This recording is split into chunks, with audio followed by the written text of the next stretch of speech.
Good afternoon, and welcome to our continuing series on the ideal of human unity with our beloved Kittu. Namaste. We begin a new chapter today, chapter 19. The title, Kittu? The title of the chapter? The drive towards centralization and uniformity, administration and control of foreign affairs.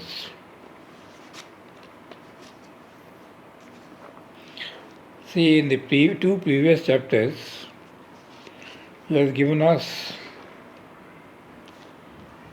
nature's law in our progress. We should be in tune with nature, which means that freedom and harmony must coexist.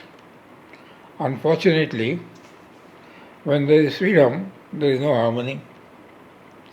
And in order to bring about freedom, you have to take away, bring about harmony, you have to take away freedom. In the present state of man's consciousness, all the time this is happening. Then in the next chapter, he speaks of the ideal solution. It is more or less established today, but when he wrote the book, it was a free grouping of all natural human collectivities. A free grouping. All of them will be free, and they will, by their own nature, unite themselves. However, you have to be a little careful here, because today in the United Nations, there are 200 nations. And I will take only one case, that is Pakistan. Now, in the United Nations, Pakistan is a nation. But in Aurobindo's and Muller's vision, Pakistan has been created by falsehood, fraud and force, and it must be brought under India's military ambit. This was in an interview to K.M. Munshi, who came down and immediately wrote it down and gave it to Amal Kiran, which Amal Kiran checked up afterwards with Aurobindo in 2 letters that this is exactly what he said. Created by falsehood, fraud and force, and it must be brought under India's military ambit. Today, on the Kashmir border, Pakistan has amassed 2 lakh troops and threatened a nuclear war. I think it is only a threat, but a war is always possible. And keeping 2 lakh troops there and spending so much money on them is futile unless you do something. So they are probably trying to infiltrate as many terrorists as possible. About 500 are waiting. And the army chief has said that everyone will kill. No pity whatsoever. And if necessary, we'll go across and kill. So the situation is tense. So now the ideal solution, I can tell this privately, but I can't tell this to the United Nations, because it is accepted today that Pakistan is a nation.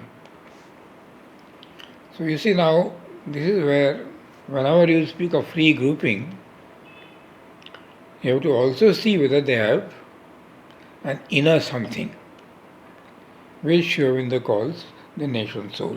Yes. How do you perceive the nation soul? How do you perceive? How do I perceive? How does he perceive? Yes, of course. As Mother says, you can perceive only when you perceive your own soul. Need not be all the time, but flashes. And patriots who fought for the freedom, the soldiers in the Indian Army, who are willing to give up their life, as Mother said, they come in contact at moments with their soul. So normally you think that the army is a crude, brutal organization. Mother says that it is probably the most spiritual institution in India. Yes. And in fact, she sent a telegram to Indira Gandhi in 1969 when there was a clash between the police and the army in Bengal. Mother said, for God's sake, support the Indian army. It is India's only hope. The army is good, but it is not supported. That was in 69. Now it is very well supported. Why do you feel that all the media coverage is on Trump and Modi, but not on Pakistan? See, now there is a very distinct realization. Don't think about soul. That Pakistan is the home of terrorism. And terrorism is not only towards India. Terrorism is being applied by the Muslims all over the world. So everybody has felt that problem. So that's why, instead of going in roundabout ways, go straight to the problem which you are suffering from. America a little less because it is separated by two mighty oceans. But England, France, Germany, all these European countries, they are having hell.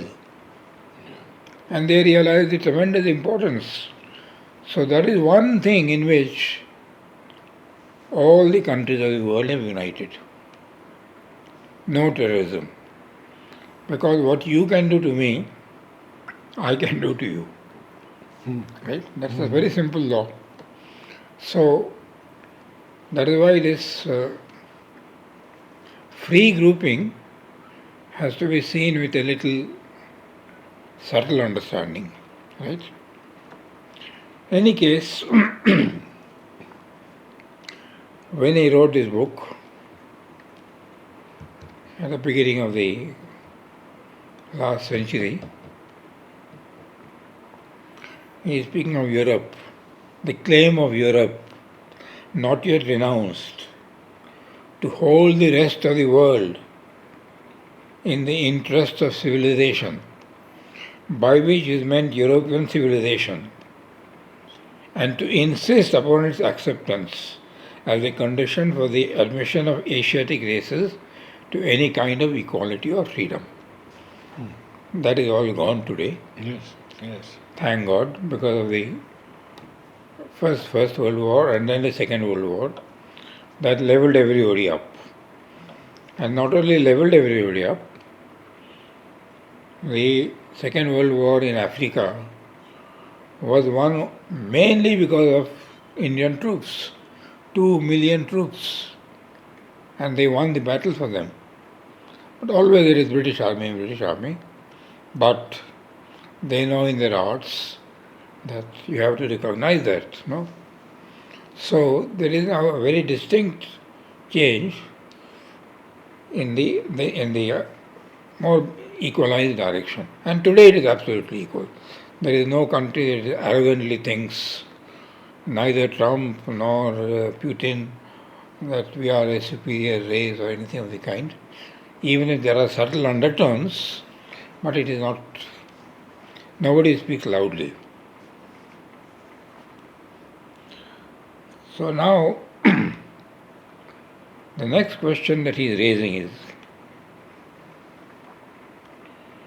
if these nations were given their due freedom and freedom within the world state, within the world union, whatever you call it, since this tendency is something which nature itself is pushing. In the very first sentence of the book, he says nature is moving towards world union. And whether you like it or not, whether we cooperate or not, nature will succeed. What is the wisest thing to do? Cooperate. Try to understand. Give up that arrogance. Come down. Respect each one and work together. In any case, if you do that, there will be a world union, but inevitably a world union will lead to a world state. Which means a government of the world situated in Geneva or New York or Washington, a prime minister or a president, because world union is too loose when there is a problem. Laos, Vietnam, here, there, right? China. There has to be a world government which will give directions, no? So world union will lead automatically to world state. But it must have the power. Because No, the it's UN, not yet been doesn't created. have any power. It has not yet been created. Right, We have to create it. right. And Aurobindo says it is inevitable that at one stage we will be compelled to create it. Because the problems are so complex. See? In some areas there is no problem. Smallpox. Everybody wants to eradicate smallpox. Because everybody suffers. Pollution. Everybody agrees. Terrorism now gradually, as one is being at the receiving end, one begins to realize that correct. Now the thing is, man being what he is, not spiritually oriented, essentially, he will try to bring about his world unity by a kind of centralization. Because, everywhere in the world, including here in the institute ashram, the institution is not strong enough unless the authorities have the right to impose their will on others. Otherwise, everybody will do what he likes. That's a great danger, no? Yes. It might be misused, it might be well used. On that, there will always be differences of opinion. But nobody can deny that a strong central authority has to be there. So likely this world unity will be created by a strong central unity.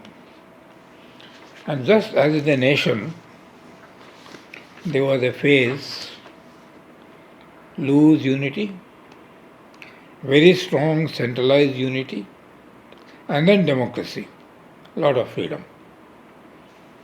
So he says the world will have to pass through that. There is already a loose unity. Communication, this, that. But a centralized unity might be necessary. Might be necessary. Unless we spiritualize ourselves. And mass spiritualization, too distant. Spiritualization of the leaders of the nation is more possible. But even that is not ready at hand, right? So there will naturally be a kind of centralization. And then he says, this urge for centralization is something that is being increased by science. Science is purely rational. Everything is based on laws and systems. And it wants a system. System means laws. Laws means any defiance means world court. And then all the other problems start. So whenever there is laws, there has to be a court. Right? And at the early stage, as he says, laws were not there. Men were free and happy, animals but not fighting. But then with the social demand and all this pressure and the powerful dominating, then the problem started. Then we had to make laws. The moment you make laws, there is a court, and then the whole problem starts all over again. So anyway, this tendency towards centralization leads inevitably to what is called uniformity. Yes? Centralization of law means uniformity. Otherwise, it means that the man in top uses subjectively his authority to decide that you are right and he is not right. And immediately there will be problems. So centralization means uniformity. So uniformity means centralized government also, and everybody has to obey that law. Tell me one country which doesn't have this. Any country? You are coming from Germany or England? Germany. Centralized? Yes, to a great extent, believe it or not. Yes. To a great extent, centralized. Yes, not totally, because then it becomes communism, but somewhere in between. And I'm thinking of European Union, and I can see Aurobindo's vision taking place through your explanation for the first time, that at least these European countries are approaching each other. 28 countries are working together. Only Russia and that other bloc, this is not there. That from what you explained to the Aurobindo's vision, I'm seeing now, really with my eyes, from what I learned now. Yeah. This is an incredible experience because. So how does one bring China? How does That one is a bring big problem China today. into this? This is China a and big, North Korea, big problem. these are the two major problems today. And that is where politically America and India should work together. And that is where Trump is apparently playing a good role. Yes. But we have to wait and see. In politics, one never knows. You asked me if I see centralization in Germany. When I first went to Germany, they took me extra for propaganda purposes because I came from India to A Berlin. little louder. They took me to Berlin when I came to Germany in 1961. I went in 62 there as part of a propaganda program from the West German government to show the division of Germany and the wall in Berlin. And when I saw this wall, believe it or not, I remembered Aurobindo, his work, what he did for India, and I don't know why. I had to give a speech in the Parliament building as a foreign student. I gave it in English, at that time I did not speak German. And I said, no wall can divide a country. Correct. And that wall fell without violence. Kittu, Aurobindo's words are now making me cry with joy to what you are telling today is something fantastic for humanity. I wish all Germans Because could hear you. there is one German soul, not West German soul and East German soul. And that is exactly why India and Pakistan will become one. Exactly same reason. Beautiful. All right, no? Good. So anyway, this centralization will take place. Centralization will lead to uniformity, will lead to suppression of individual freedom. Yes. Now that is where you have to balance.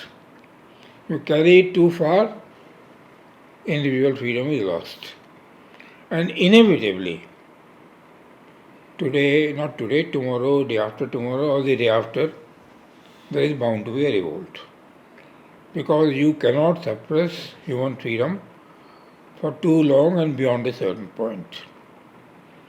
That is why the communist states have failed. China is going on, but there are very clear signs which Aurobindo has said in 1950 July. China will break up into three. Xinjiang, northern China, mainland China, beside Taiwan. But now they are developing missiles. They are No, they can do that, but internally there is no happiness. See, I can develop the most powerful missiles, but I can't kill my own people with those missiles. Of course, they are killing also. You can't believe. All the Muslims in Xinjiang, they're calling them, convert to communism, no religion. If they don't convert, they shave their head, point blank shoot them. Ruthless. As mother said, they are cold-blooded, they come from the moon. So now that is very dangerous. So that is why this centralization is an inevitable rational phenomenon. But carried beyond a point, it is undesirable and it will lead ultimately to what you call revolt. But a certain amount of centralization and uniformity is necessary. For example, traffic rules. You can't have different traffic rules. If this is no way, it is no way. I mean, one way is only one way, etc., etc. No? So all over the world today, all countries have moved towards that centralization and therefore that uniformity. But uniformity carried beyond a point kills the soul, and especially when it comes to religion and higher aspiration. And political idealism. In communism, in East Germany, this is exactly what it was, that everybody had to convert to communism. And the wall was only a material symbol of this division between human democracy that we have known through Aurobindo and our great nation, that the East Germans, through the Russian influence, would not accept. And they had this ideology, communism and the West German democracy. But you saw, it all crumbled and today they are united. See, the other thing is, Aurobindo doesn't denounce communism outright because he believes that it stands on one certain value called equality, which is desirable. But then when you carry it beyond a point, just as if you carry freedom beyond a point, it becomes a disaster, which we are seeing in our own school, in the higher course. They are given complete freedom. Some are misusing completely, some are using it very well. So now the question is, should we make it into two, as we have done in the lower levels, those who are fit for freedom and those who are not fit for freedom? So that's a debate that is going on, right? And also there is another argument which Mother said, after the age of 18, if someone wants to be stupid and ignorant, leave him. It is not your business to make him knowledgeable. Not at 14, but mentally 18. There might be 21. Whatever you like to call it, right? So that urge for freedom is indispensable, but you must know how to use your freedom well. But you can apply it in the ashram school with 400 students. What will you do with 4,000 students in Delhi? Impossible to apply, right? And I was there, I lived there for 2 years. I just discussed with them. Impossible. Every class has got 90 students. Yeah. What will you do? So I took classes, but just 2 or 3 really react. The rest are nothing.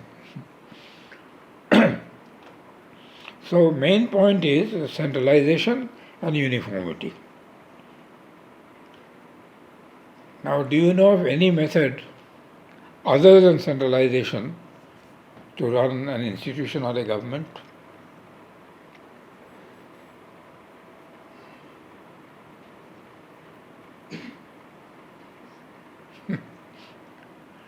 Do you think that Manoj can delegate his powers, lot of them downwards? Or the main powers have to be with him? So it is logical. Absolutely. And then there has to be uniformity. Because if there is not uniformity, I will go to court. And it has already happened here. It is not a theory. We have managed to keep it down, but one day or the other it will come up. and then there will be big problems. So you have to create a system. System means centralization, system means uniformity. And that will mean controlling mainly foreign affairs. Because Delhi looks at the United States in one way, Orissa looks in another way, will not do. You have to be one. Correct? Yes. So in foreign affairs, centralization is indispensable. Internal affairs you can play, but not foreign affairs. That means foreign administration has to be centralized. Anybody who dares to speak against Trump today, right, because Modi has wanted Trump to come back again. He has even said that let Trump come back again and I am campaigning for you. Nobody can say anything against it. Although constitutionally it might not be right. But in India's interest and America's interest, it looks that Trump is a good person for us. When I say good person, I say good person for us. I don't know whether he's good or not for America, but for us he's good. Right? So you see, centralization of foreign affairs is indispensable.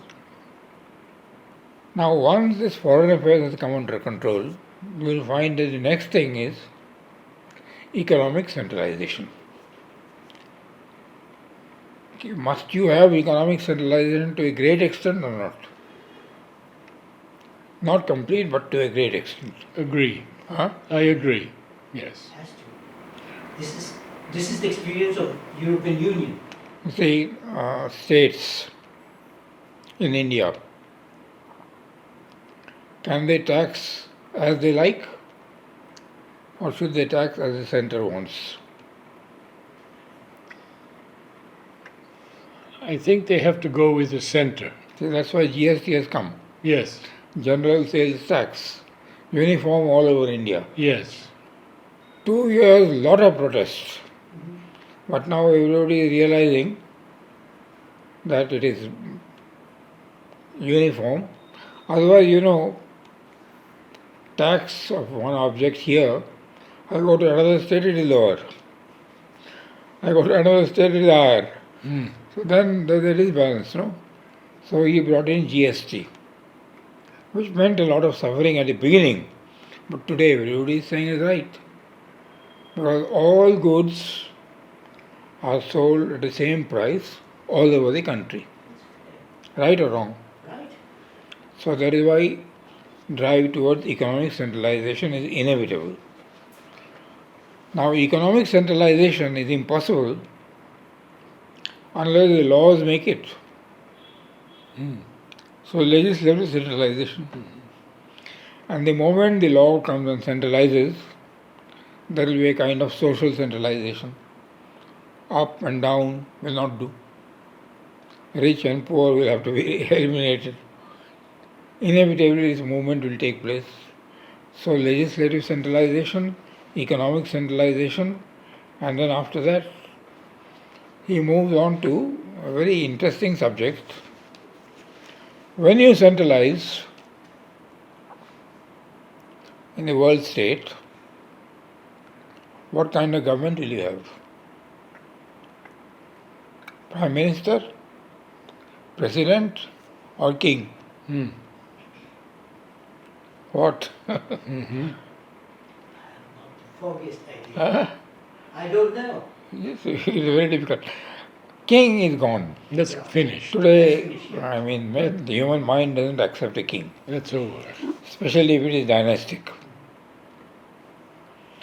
But president or prime ministerial? Good question. Huh? Good question. It's a very important question. Yes. This morning I discussed it with my students. See, the presidential election, like in America, is elected by not the people directly, by a college. But ultimately it is the people who select Trump. He can select anybody as his cabinet minister. In India, Modi is elected by the people. He cannot select anybody except those who have stood for the election. His choice is very narrow. Trump has a huge choice. Any American. Modi has a choice of 550 people. So which is better? I would say the president. Evidently. Right? No question. So Aurobindo asked, if there is going to be a world government, three possibilities: king, president, prime minister. He leans towards the president, but leans, not clear. Because a man who has not stood for elections doesn't have the sense of accountability to his people. Need not have, I won't say doesn't have, but may not have. Yes. One who has been elected by the people, he is accountable to them, no? He has to answer. Agreed? Yes. So this is the question that Aurobindo is raising. Presidential form has one type with many advantages. Prime ministerial form is another type, but that lack of accountability is there in the president, while here it is very strong. Because they have to come back. When the Lok Sabha is closed, they are all in their constituency, huge constituency. And they have to see to it that things are moving. Otherwise things will not develop. So that is why forms of government it looks unimportant, but it is very important. And I tell you, this is true for every institution. Should power be concentrated, or should there be a system where you can change your leaders? Should there be a system where you can participate in selecting your leaders? These are very important questions. And we are facing that to a certain extent. But as I said, I can see both sides, so I don't take a position. When Mother was there was no question. Supreme authority. Whether you believed in her or you didn't accept her, you followed her. I mean, many times I didn't understand why she did something. It doesn't matter, she knows better. But now I can't accept that with a normal human being, no? He might be a very good human being, but still there is a little difference. Not a little difference, mother and me, huge difference. So that is one very important question that has to be settled once for all.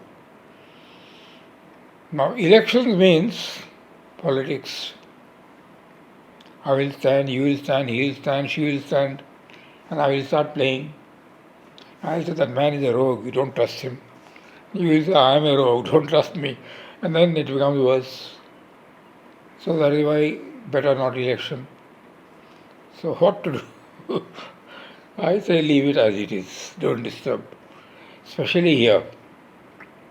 She is looking after it, whether she knows she is there or not physically, she is looking after it. Yes. She will handle it in her own way. Yes. You agree? Agree. I personally find it very simple. If she is the main authority, if she's the light and she's the guidance. Even today we call it Sri Aurobindo Ashram. Yeah. That name is not removed. That means Sri Aurobindo is presiding. Well, he will run it. He will run it the way he thinks it best. Yes. And if he allows it to come down, there is a reason behind it. Yes. Might be to waken us up. Right? Yes. So I make it a rule, although sometimes inwardly one tends to complain, but don't complain. Because she is running the show. Is there room in the world for a spiritual leader a spiritual person to lead a country? Ideal, if you can get it. But I don't know. I mean, I won't give you names, but some people believe that Narendra Modi is like that. And because right from the age of 16, he wanted to be a sannyasi. But then the Ramakrishna Mission told him, no, you are meant to use power in a detached manner. And the one proof probably is that in the last election, few months back, he was not sure that he would win, no? How can you know? And yet it was a landslide. Huh? And yet it was a landslide. But what he did, he made a little bag, put all his essential needs, and said, the day I lose the election, I'll go straight back to my mother and live with her. There's no more living in Delhi, in old house, new house, that. I'll go back and live with my mother. That's a yogic sign. Now, I can't judge whether he is a yogi or not. But I can tell you this much, that he is very open to Mother and Aurobindo. I have met him personally. I brought out a blessing packet. I wanted to give it to him. I said, Taro, why? In Hindi, he said, he brought out his purse and brought out 2 blessing packets. So I said, Salamji, since I brought it, you take it. He said, yes, certainly. So I think we are led by a good man, a very genuine man. Whether he is spiritual or not, I won't judge. I don't know whether you are spiritual and you are spiritual. And I am spiritual. I am trying to be, but I don't know anything else.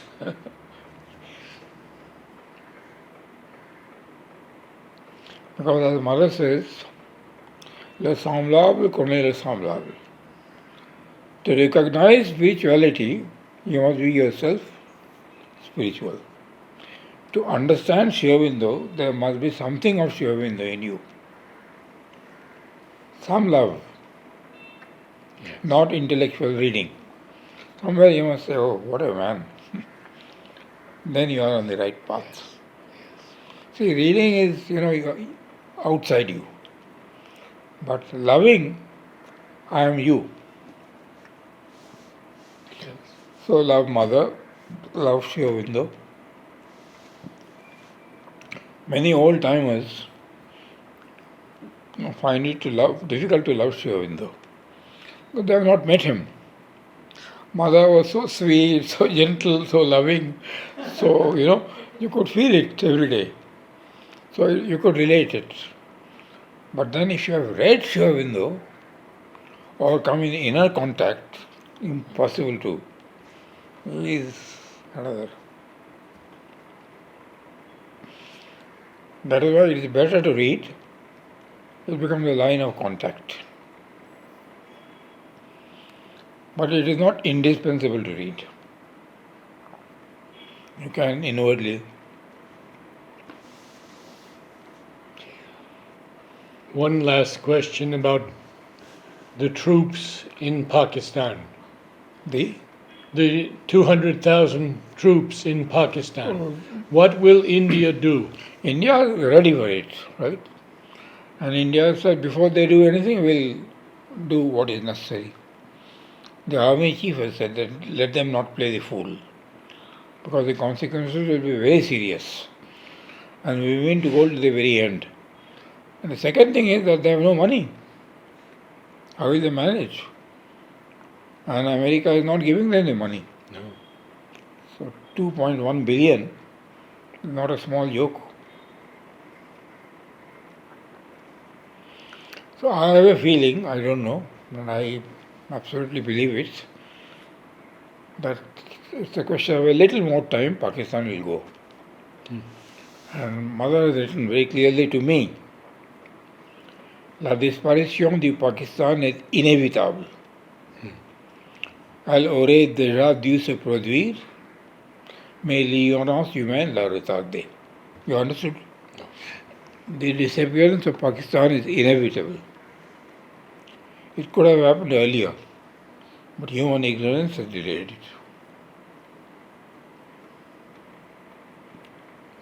So I've got the letter in writing. I can even send it to you. And well, my mother has said it's bound to happen. Nobody can stop it. And I feel that now the time is coming. What about Iran? Now Trump Problem is... nation. Problem nation. See, but there is another side to the truth. How can you say that America, Russia, England, France, say India, and now Pakistan can have nuclear weapons, and you can't have? Is it logical or not? Not logical. So that is their argument, Yes. right? You will have, but I can't have. How can it be so? So one solution is let everybody have. Then might be it will keep a check. But Mother says that Or don't have at all. Remove nuclear weapons. that would be the answer. That is the best thing. Because you must always remember that if I have a sword in hand, I won't like to sit it, leave it idle, I'll use it. It wants to be used. It wants to be used. The sword itself will demand that I use it. And that is the danger of nuclear weapons. That is great. The danger of nuclear Terrible, weapons is terrible. that they want to be No, used. And it takes only 1 second. Tuck. It's all over. Yes. So it can't be done. It should be abolished completely. Yes. No nuclear weapon, only nuclear energy for producing more electricity and this and that. But then we have to come together, no? And we don't come together because we don't trust. I don't trust you. Tomorrow you might use. I have to have a weapon. He has to have a weapon. And I think Thank you, Kittu.